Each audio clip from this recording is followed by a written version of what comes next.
After finishing my 6-episode series on Revelation chapter 13, verse 6, by which I've shown through the final 8 words of verse 6 that there is a rapture hidden in those final 8 words, in this episode and the following one after this one, which are bonus episodes, I will show something interesting. Now, why the reason for bonus episodes? Because the material that I picked up from studying those final 8 words of Revelation chapter 13 verse 6 was quite a lot, so I could not fit it all in 6 episodes. So in order to publish it all, I've made extra episodes.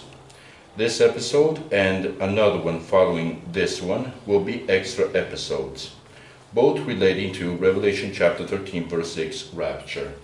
With this episode, I will conclude with King James Bible version of Revelation chapter 13 verse 6, adding also extra material. And in the next episode, I will be explaining Revelation chapter 13 verse 6, but under the New Jerusalem Bible, which is the Catholic Bible. Now, let's say that there is no rapture in those final 8 words of Revelation chapter 13 verse 6, and that I would be wrong. If I were to be wrong, and those them in verse 6 were to be souls or some other heavenly beings of spirit that dwell in heaven, this is what came out. Through the use of the King James Bible Dictionary meaning of tabernacle and dwell applied to souls, through that them, instead of certain people, certain things, being in this case souls.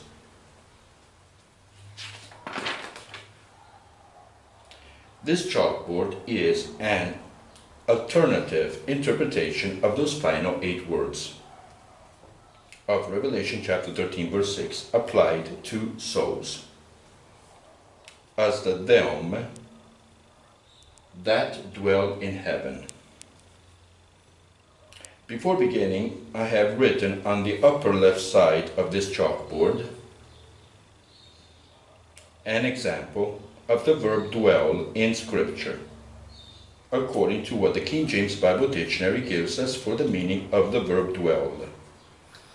Now, as I've said before in my previous episodes, dwell from the King James Bible Dictionary means to abide as a permanent resident or to inhabit for a time, to have a habitation for some time or permanence, for life or for a much shorter period, to be in any state or condition, inhabiting, residing, sojourning. Now let's go to Exodus 25.8. And let them make me a sanctuary, that I may dwell among them. Exodus 25.8 is referring to the first tabernacle, being the tent of meeting, and the sanctuary being this temple, in other words, a temple in the form of a tent. And here's the interesting part. We have a dwell, the verb dwell, which means to inhabit for a time. In fact, the tent of meeting means the tent of meeting survived only for a few decades. This is why we have the verb dwell, meaning to inhabit for a time. Because God inhabited the tent of meeting for a time, which was only for a few decades, because then the Israelites, once reaching the promised land, left aside the tent of meeting and built instead a stone building as the temple. But through that verb dwell, we know that God inhabited the tent of meeting for a time. Reason for why we have this verb in Exodus 25.8. And we have this verb in Revelation chapter 13, verse 6. Through a certain them that dwell in heaven. This is the incredible part. This is what caught my attention 4 years ago when beginning my Rapture studies. Not just the verse, but that them that dwell in heaven. Because we know through Exodus 25.8 that God dwelt in a tent. And through Scripture, we know that God dwelt in Jesus Christ when on earth in the flesh as a human being. And from resurrection, God dwells through Jesus Christ among His church. And we have Scripture for this. With the verb dwell, I'll show this in future episodes.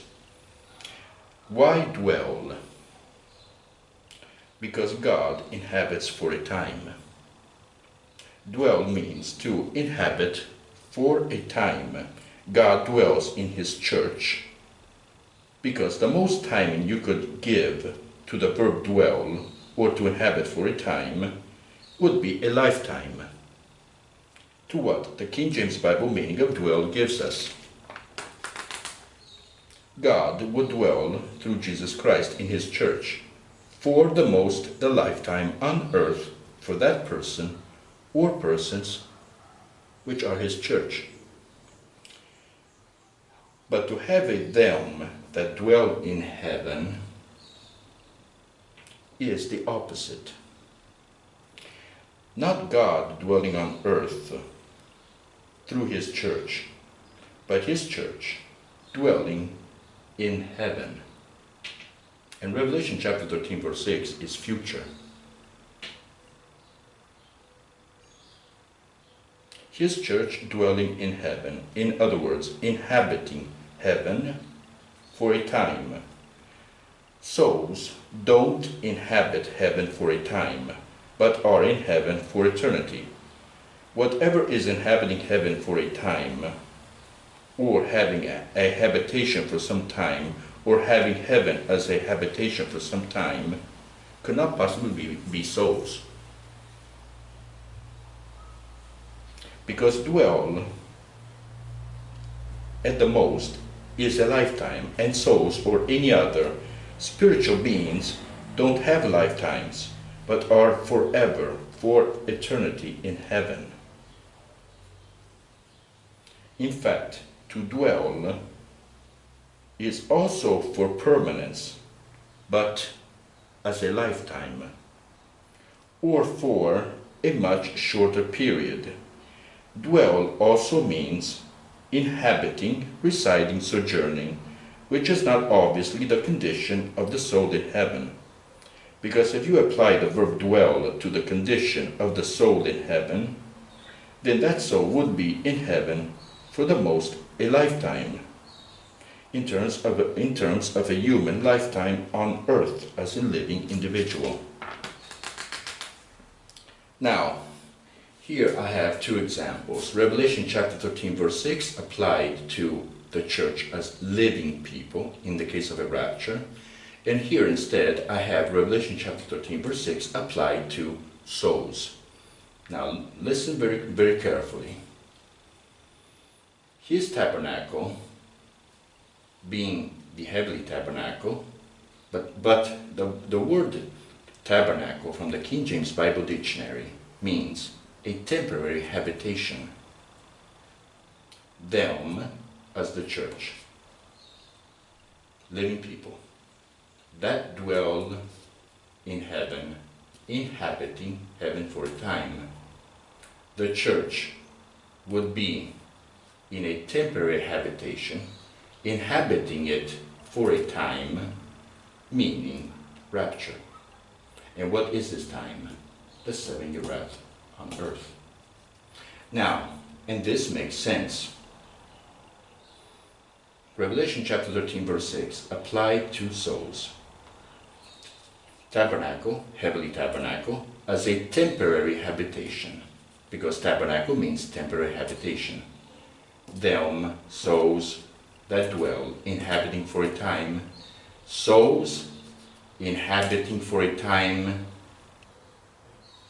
A tabernacle as a temporary habitation in heaven. The verse would not make sense, but not only that, it could even contradict Scripture. If his tabernacle in Revelation chapter 13 verse 6, King James Bible, were to refer to the heavenly tabernacle as the temple of God in heaven being a tabernacle, and those them being souls dwelling in heaven, then through the King James Bible Dictionary meaning of tabernacle and the verb dwell, we would have his tabernacle as the temple of God in heaven as a temporary habitation for both God and the them in verse 6 being souls, which through the verb dwell and its meaning from the King James Bible Dictionary, we would have souls in Revelation chapter 13 verse 6 simply residing, inhabiting, sojourning in heaven, as if heaven were to be none other than a dwelling place of the soul. For a time, this would mean no eternity, both for God, souls, or any being of spirit. In other words, those final 8 words in Revelation chapter 13 verse 6 would literally contradict every single verse in Scripture on our eternal salvation. In other words, to make things even more simple, souls or any spiritual beings don't dwell in heaven, because you can't define the condition or the permanence of the soul or any spirit with the verb dwell. Otherwise, you would have souls and spirits in heaven simply residing, sojourning, inhabiting for a time, and heaven would be a habitation for some time and under certain conditions, meaning no eternity for souls or any spiritual being. Though the verb dwell could also be used as a permanent resident or used for anyone on earth alive in the flesh, but to define a soul in heaven as a lifetime in heaven would make no sense with souls in heaven for a lifetime, when we know that through Scripture the souls are eternal and not a lifetime. At this point, if not souls or any spiritual beings, they could only be people raptured from the earth to heaven or in a structure in heaven that would serve as a tabernacle. Therefore, the only possible explanation would be people alive in heaven, as in the case of a rapture. This rapture is not occurring in Revelation chapter 13 verse 6, which is future. It has already occurred. It has occurred before the beast rises as ruler in Revelation chapter 13 verse 1. The beast is blaspheming the event. But the event in verse 6 is shown as a past event. Where is this rapture? Well, it's obviously not on the second coming of Christ, because here we have the beast in verse 6 who is blaspheming against this rapture. Therefore, it would mean that it would be before the beast rises as ruler in Revelation chapter 13 verse 1. Before Revelation chapter 13 verse 1, we have the first 3.5 years of this wrath. And as I have already shown in my previous episodes, by logic, it could not be in those 3.5 years, in those first 3.5 years. In the near future, I will demonstrate that this rapture is before the 7-year wrath. And it is a pre-wrath rapture, and not just a pre-wrath rapture. It is the only rapture. Thank you.